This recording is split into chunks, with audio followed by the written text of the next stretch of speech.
దగ్గర నేను చెప్పిన మన మిత్రులు అడిగినరు ఇదే పాయింట్ మీద నేను ఒక బాధ్యతాయుతమైన పోలీస్ అధికారిగా ఒక రిటైర్డ్ పోలీస్ అధికారిగా మరి ముఖ్యంగా ఒక బాధ్యతాయుతమైన పౌరుడిగా ఫోన్ ట్యాపింగ్ వ్యవహారంలో నేను ఎలాంటి పబ్లిక్ స్టేట్మెంట్ చేయను.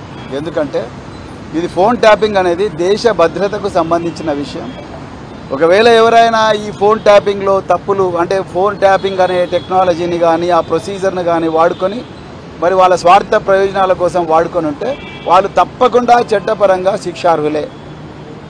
అంతే తప్ప నేను ఒక బాధ్యత గల ఒక సీనియర్ రిటైర్డ్ పోలీస్ అధికారిగా అదేవిధంగా ఒక బాధ్యతాయుతమైన రాజకీయ నాయకుడిగా నేను దేశ భద్రతకు సంబంధించిన ఈ వ్యవహారంలో ఎలాంటి కామెంట్ చేయాలని అనుకోవడం లేదు. ఒకవేళ ఎవరైనా తప్పు చేసి ఉంటే తప్పకుండా వాళ్ళను చట్ట ప్రకారంగా శిక్షించాలి, బరాబర్ శిక్షించాలి. అట్ ది సేమ్ టైం దీన్ని రాజకీయ ప్రయోజనాల కోసం వాడుకోకండి. నేను మళ్ళీ రిపీట్ చేస్తున్నా, రాజకీయ ప్రయోజనాలకు వాడుకోకండి. దేశ భద్రతకు సంబంధించిన విషయం.